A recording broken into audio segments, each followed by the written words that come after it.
Tez Johnson might be way too small to succeed in the NFL. Here's why we're worried.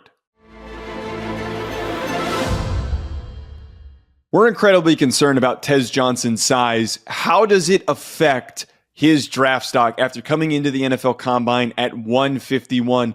Ryan, should we be more worried about this?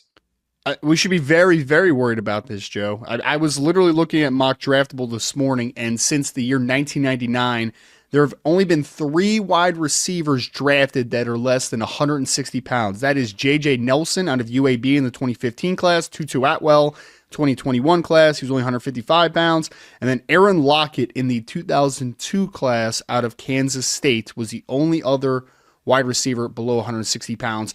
And my biggest concern, though, is not necessarily the weights, right? Because we talk about betting on outliers occasionally, and if there is a guy that has a overcompensating trait, like if Tez Johnson went to the combine and ran 4.3, you'd be like, okay, yes, look, he's small, but he's still fast, right? And you can overcompensate, you can find a role for him. The fact that and I know he tested well in the short area stuff, the fact, though, that we are talking about a undersized, historically wide receiver that also isn't a burner by all those metrics, right? That worries you because ultimately this is an outlier and an outlier of the most epic proportions.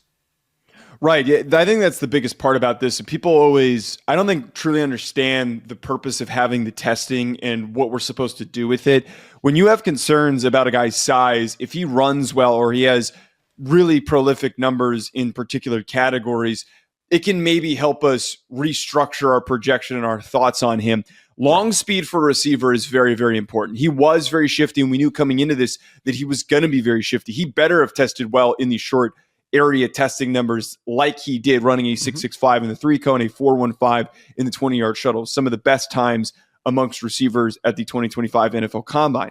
But the 4.51 that he runs does call into question, does he really have that extra gear to separate? And I take this like really even further.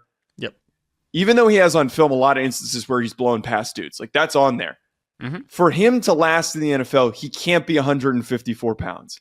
He has to put on more weight.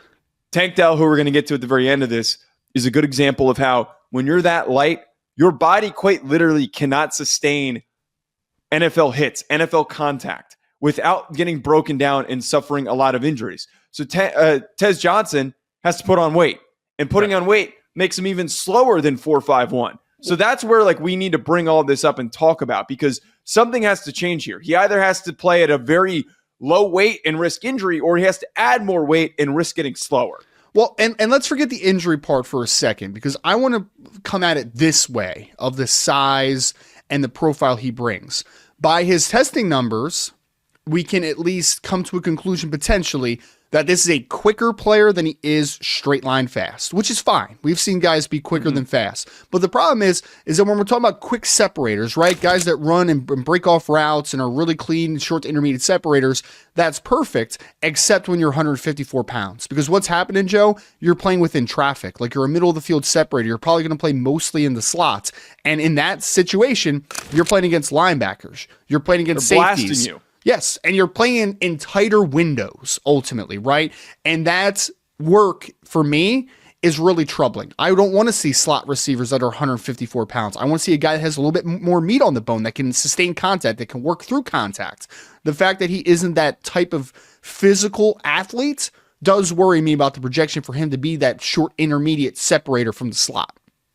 It's a common misconception that when we have a really small receiver that he automatically plugs into the slot, but some of the best slot receivers in the NFL today and in NFL history might have been short, but they were strong and they carried good weight. Tyreek Hill is like a really easy example. He is really freaking strong as he is fast. He's able to work through contact if he needs to, and he's able to like really quickly separate from linebackers and safeties so they can't even get hands on him. So the concerns for Tez Johnson, they are legitimate. I think that we can't completely look past him, but he could still go on to have a successful career in the NFL. What are some of the strengths, though, that we can highlight here? I think that it's a little tricky to like really pinpoint what he did well at Oregon that translates to the NFL, because Will Stein's system does accentuate and help these guys get open a lot easier than they will in the NFL. Hence why Troy Franklin took a little bit to get going with the Denver Broncos in his first season.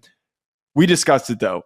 He's really quick-footed. He is Absolutely. super quick-footed. Oh, he's going to be able to get open. There's no doubt about it. He's quick-footed, and I think the big thing is even if he doesn't have like a true crazy long gear, he does get up to top speed very fast, right? Like he's a quick separator, and he's good with the ball in his hands ultimately, right? So there's way to design touches, whether it's in the screen game, whether it's shallow crosses, like that type of stuff. I do think that he has the opportunity to win after the catch at a pretty nice rate. So this is a guy that you're going to try to work into space, and if he gets some space, I do think that he is a dynamic short area mover and a quick accelerator. Ryan, let's talk about his background. Yep. Very interesting story on how he got here to Oregon, to the NFL draft. We've heard a lot about how he moved in with Bo Nix's family. They went to the same high school, adopted family. He ended up at Troy originally as a 3-star recruit, was actually the 275th ranked receiver in his class, the 2020 class. And then he goes on to Oregon to have a fantastic career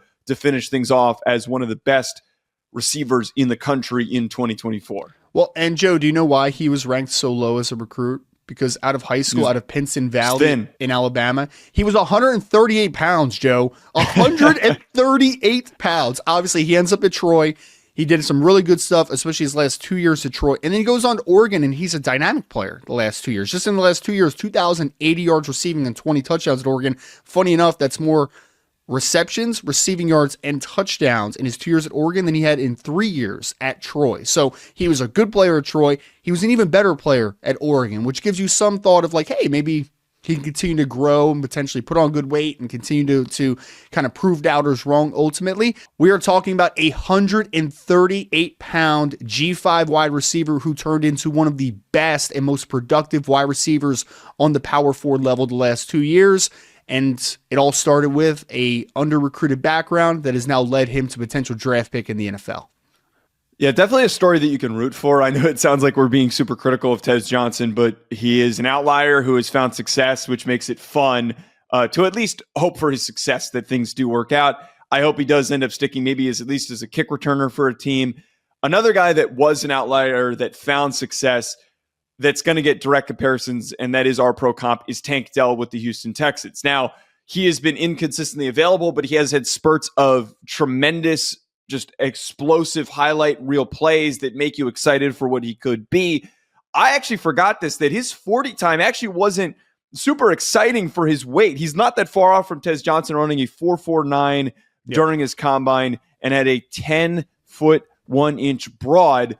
It's pretty easy to look at these two dudes as being quicker than fast and seeing how their deployment can be pretty similar in the NFL.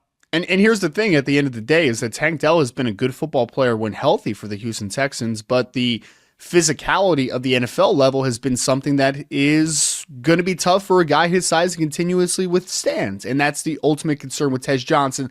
Do I think that Tez Johnson can't be productive at all in the NFL? No, I don't believe that. I think that he can be productive in a role in the NFL. The question is, can he withstand that physicality, and will he maintain availability? Those are the biggest things at 154 pounds. Folks, let us know in the comments, what team do you want to see Tez Johnson play for? Hit that like button and subscribe. We'll talk to you later.